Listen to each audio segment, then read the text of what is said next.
Айтматовдун саптары өзүнчө музыка, аны угуш керек. Андагы дауыштуу толкундар сүйүүнүн сырын жана ажайып сулуулукту камтыган деп белгилүү адабият сынчысы Андрей Золотов улуу жазуучунун чыгармачылыгына ушундайча баа берген. Чындыгында Чыңгыз Айтматов мезгилге, доорго, адамдын сезимдерине байланбаган өзгөчө ой жүгүртүүнү, руханий күчтү алып жүргөн улуу инсан болчу. Айтматовду мындай бир эле термин менен мындай чектеп койгонго болбойт да. Айтматов деген ойчул, философ, даанышман, гений. Анан ал жерде мында жазуучулук, публицист, сценарист, адабиятчы, сынчы, керек болсо музыкант деп да айтса болот бул кишиничи. Ушул сүрөтчү деп айтса болот, художник деп айтса болот да. Бул кишиде режиссер деп айтса болот. Бул кишине бардык гуманитардагы илимдердеги бүт сапаттардын бардыгы бул кишиде бар. Бул эми анткени бул чыгыш менен батышты, биздин фольклорубузду манастан баштап бардыгын өзүнө алып жүргөн зор инсан да. Керек булсуздар, Акбалтайдын чубагы, өлүм морту кыймандаш, ала ким кандай болдуң деп. Чыңгыз Айтматовдун чыгармалары манасчылар айткан улуу эпостон кем калышпайт.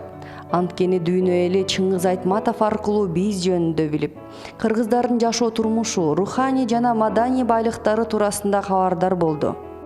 Жан дүйнөсүндө ошол дүйнөнү батырып атат да, аалам деп атат. Аалам деген нерсе ал киши чыгармачылыгы менен дагы өзүнүн ой жүгүртүүсү менен да космоско чейин чыгып атат да.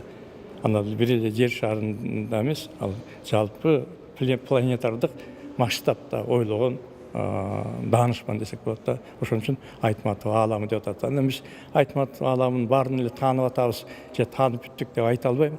Анткени дагы бул феноменди тааныш үчүн өтө көп сырларды ачыш керек. Алар билиш керек. Улам окуган сайын, улам Айтматовго кайлаган сайын жаңы жактар ачылып атат да. Айтматов 21-кылымдын адабиятынын көрүнүктүү ишмери. Ал өзүнүн бүт өмүрүн чыгармаларына арнады. Дүйнөнү жараткан образдары менен өзгөртүүгө аракет кылды. Өз заманынын улуу жазуучусу катары тарыхта аты калды. Анын эмгектери дүйнөнүн 150дөн ашык тилине которулган. Чыңгыз Айтматов окурмандарына жана замандаштарына дайыма чын жүрөктөн толкундануу менен мамиле кылганын мындан бир нече жыл мурда Россиялык каналда тартылган телеөрүүдөн көрсөк болот. Прошу прощения за подробности. Лежа в роддоме, мне было всего 19 лет, и я прочла самую потрясающую вещь в своей жизни «Материнское поле». Я рыдала, прошло уже 30 лет, и я ничего более глубокого и мудрого, хотя мне очень повезло, я дочь умных, мудрых родителей, но вот мудрее и глубже этого произведения я за свою жизнь, а смею сказать, я человек читающий, не встречала. Душа моя просто вот, если бы была возможность, я бы хотел пожать руку. Но вы чувствуете, как мы пропитались вашей мудростью? Вы это чувствуете? Ну вот это просто потрясающий случай, да, был рассказан. Эти откровения, они, конечно, меня вдохновляют. Конечно, они мне многое дают, так сказать, в моем самосознании творческом, так сказать, и о том, чтобы я понимал, знал, что отношения моих современников, моих читателей, это и залог, и долг, и повеление судьбы. Это повеление. Все вместе взятое. До последних минут своих возможностей я хотел бы служить своим современникам в этом плане, чтобы мы находили вот такое взаимопонимание. Айтматовдун прозалары кайталангыс, белгилүү жана өзгөчө. Калеми менен жашоодогу кайгы жана кубанычты, окуяларды, эң негизгиси адам менен адамзатты байланыштырган сүйүүнү айтып берген. Айтматовдун каармандары бир ооздон дүйнөнү сүйүү сактайт деп айтып тургандай. Француз жазуучусу Луи Арагон жөн жерден Жамиля чыгармасын сүйүү жөнүндөгү эң мыкты чыгарма деп атабаса керек.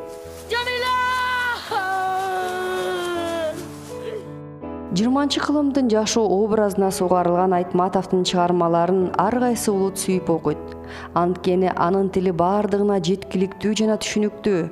Айтматовдун чыгармаларына спектакльдер, балеттер коюлуп, көптөгөн кинофильмдер тартылган. Биринчи мугалим тасмасынын экрандарга чыгышы ата мекендик кинематографиянын түптөлүшүнө чоң салымын кошкон. Андан кийинки жаралган фильмдердин кинодоорун кыргыз керемети деп атап жүрөбүз. Я учитель. Меня зовут Дюшен. Я буду учить ваших детей. Улуу жазуучу өз чыгармаларында көрөгөчтүгүн да көрсөткөн. Маселен, адамзатка коркунучтуу болуп жаткан азыркы айрым тенденцияларды Айтматовдун адабиятынан тапса болот. Анын бүт чыгармалары күчтүү эмоцияларга бай. И спросила удивленно колдунья. Белая олениха. Кайберендин ыйык энеси. Мать матери. Адам оолунун жанын сактаганың кандай? Зачем ты спасла дитя человеческое?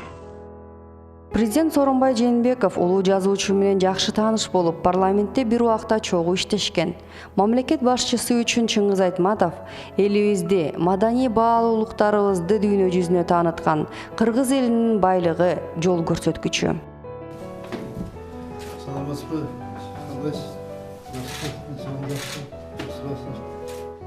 Улуу ойчул, гуманист жана жазуучу Чыңгыз Айтматов мындан туура 10 жыл мурда дүйнөдөн кайткан. Президент Сооронбай Жээнбеков анын жаркын элесин урматтап, Айтматовдун үй музейине барып Куран окутуп, жазуучунун жакындары менен баарлашты. Өлкө башчысы Кыргызстандын тарыхында Айтматовдун орду зор экенин белгилеп, чыган жазуучу кайда болбосун өз элине, өлкөсүнө кызмат кылганын айтты. Вот сначала написку, потом корректировку, потом перепечатывали и опять корректировку. То есть очень много раз корректировки делал, менял. Бул жылы Кыргызстанда жазуучунун 90 жылыгы белгиленип жатат. Анын алкагында Ысык көлдө эл аралык форум, театралдык фестивалдарды жана илимий конференцияларды өткөрүү пландалып жатат. Анын чыгармалары туурасында маалыматтык материалдар кыргыз, орус, англис тилдеринде даярдалууда. Мындан тышкары Чыңгыз Ордо комплексинин курулушу башталды. Айтматов деген өзү гений болгону менен өтө жөнөкөй болчу. Ошо генийлик менен жөнөкөйлүктү бул шиелиште алып жүрчү да, өтө жөнөкөй болчу, карапайым болчу, ак көңүл болчу, кең пейил болчу. Ушул биз көп жолукпайбыз да, жолубайт да көбүрөөк окурман. Ой, Айтматовго барсам сүйлөшпөй коебу, жакындасам саламдашпай коебу деп. Жок, Айтматов бардыгына кылдат мамиле кылчу. Замандаш болдук да, мына баарыбыз замандаш болдук. Азыр бири айтайын, бири 30-40 жылдан кийин Айтматовду көргөндөр уже болбой калат да. Ошон үчүн мен ойлойм, Айтматовдун чыгармаларын ошол окугандар, аны окуй берет, ар бир мезгил өзүнүн окурманы болот дечи, бирок көргөндөрдөн ошо жолуккандардан, замандаштардан көбүрөөк ар түрдүү формада мына интервью башкача алып калса деген ойдомун да, материалдар жыйнаш керек.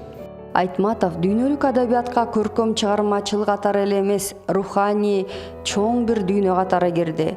Анын чыгармаларынын саптары өзүнчө музыка. Андагы дауыштуу толкундар сүйүүнүн сырын жана ажайып сулуулукту түбөлүккө камтыйт. Дүйнө ар тараптуу өнүккөндө гана алдыга жылат. Бирок өнүгүүнүн мындай шартында биз чыныгы цивилизацияга бара турган жолду таап, ошол эле учурда өзүбүздү жоготуп албашыбыз керек. Эң башкысы биз улуттук өзгөчөлүгүбүздү сактасак, жолдон чыгып адашпайбыз. Чыңгыз Айтматов.